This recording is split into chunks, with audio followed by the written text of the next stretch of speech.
Jamaica. Thank you, Noel, for joining me tonight.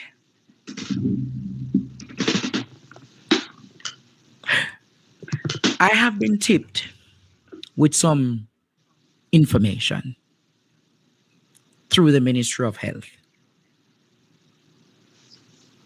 And I have to ask the Minister of Health and the government of Jamaica some pressing questions tonight in the interest of the public.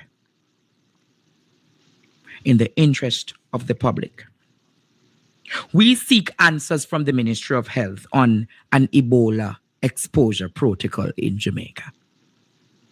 Reports reaching us indicate that 3 Jamaicans, pastors, have returned from a mission in Uganda, where an Ebola outbreak is ongoing.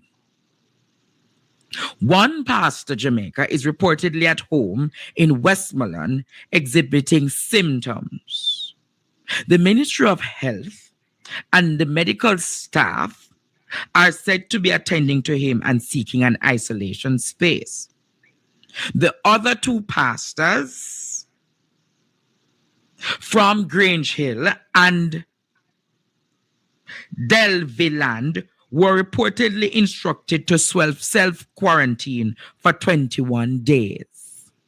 They arrived on a Condor flight with approximately 200 passengers after 15 hours of shared air travel.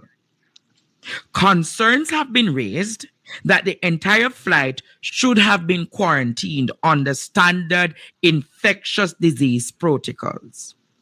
Immigration officers at the point of entry have reportedly expressed concern about the lack of basic protective equipment like masks and gloves. The safety of all Jamaicans is paramount, and we're asking the Ministry of Health and Wellness and the Ministry of Health and Wellness to urgently verify these reports and confirm the current status and the location of the 3 pastors. Clarify the quarantine and contact tracing protocols applied to the Condor flight and the 200 passengers.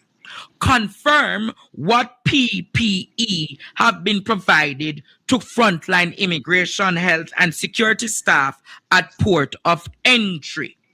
Jamaicans deserve transparency and assurance that our public health safeguards are being strictly enforced. We await the Ministry of Health response.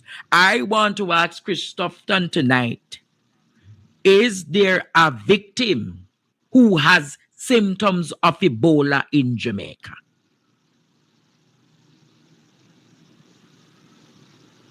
Is there 2 persons in Dalviland and Grange Hill in Westmoreland who are said Jamaica, who are said to be in self-quarantine for 21 days? I'm asking questions tonight, Jamaica. There are health professionals who are very concerned based on what they are seeing. And I am asking tonight if there is any truth to this. If there is any truth to this, the government of Jamaica and the Ministry of Health needs to confirm ASAP. I am asking again, is Ebola in Jamaica? Is Ebola in Jamaica? Is Ebola in Jamaica? The Condor flight with the 200 persons who were on that flight with the potential Ebola victims. Is Jamaica? Is Ebola in Jamaica? My WhatsApp channel right now. And I need you to circulate this information.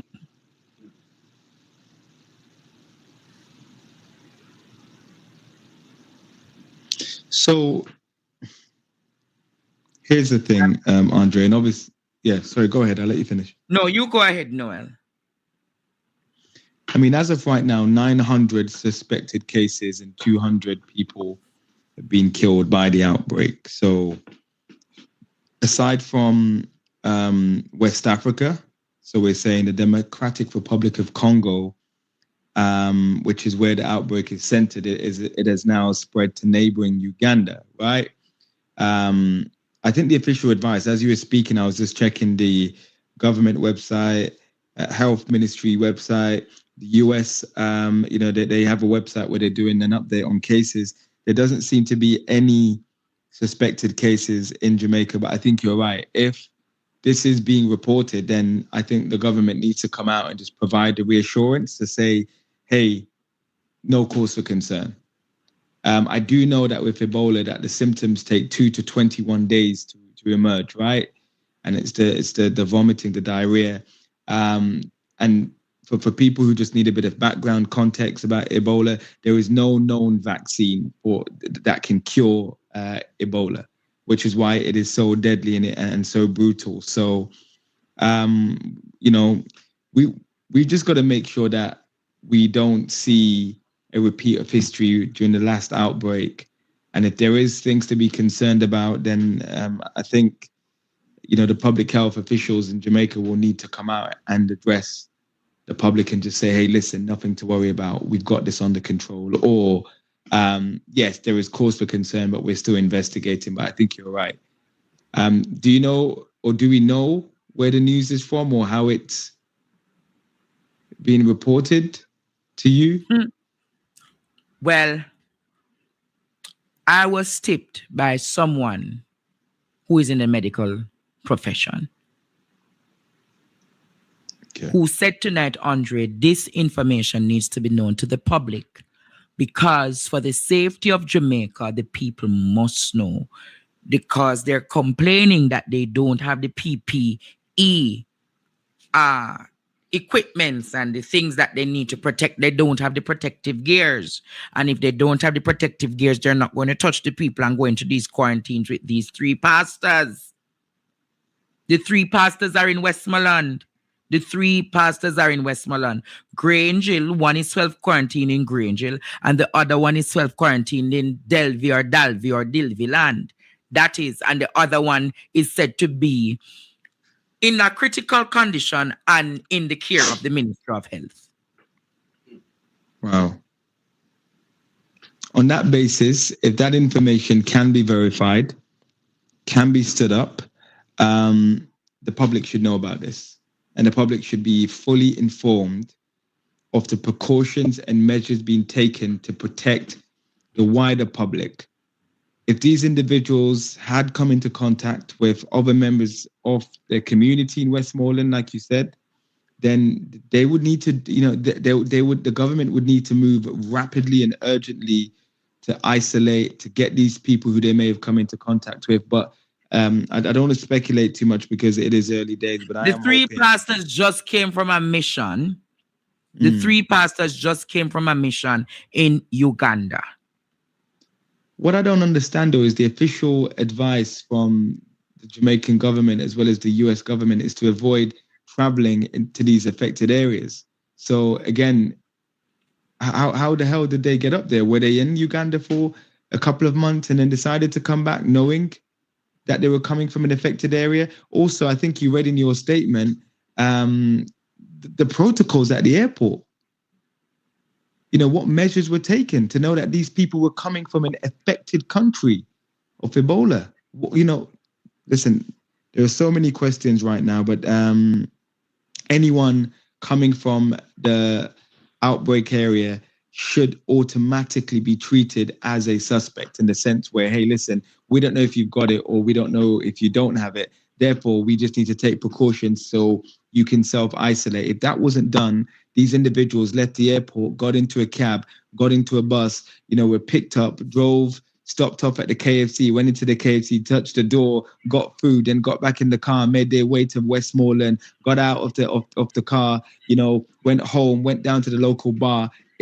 Listen, I don't want to say too much, but I'm just hoping that the contact tracing and the system is in place to deal with a potential catastrophe on top of on top of the challenges already faced in Jamaica. I'm just hoping that this may be unconfirmed and it's suspected case and not confirmed. I think it will be really bad. It will be really, really bad if this is confirmed. But we should repeat it again. Anyone planning to travel to West Africa, you might want to rearrange plans and don't do so, right? There is no known vaccine as of right now to treat Ebola. But the symptoms are associated with diarrhea, vomiting, coughing, a bit like a flu. Mm-hmm.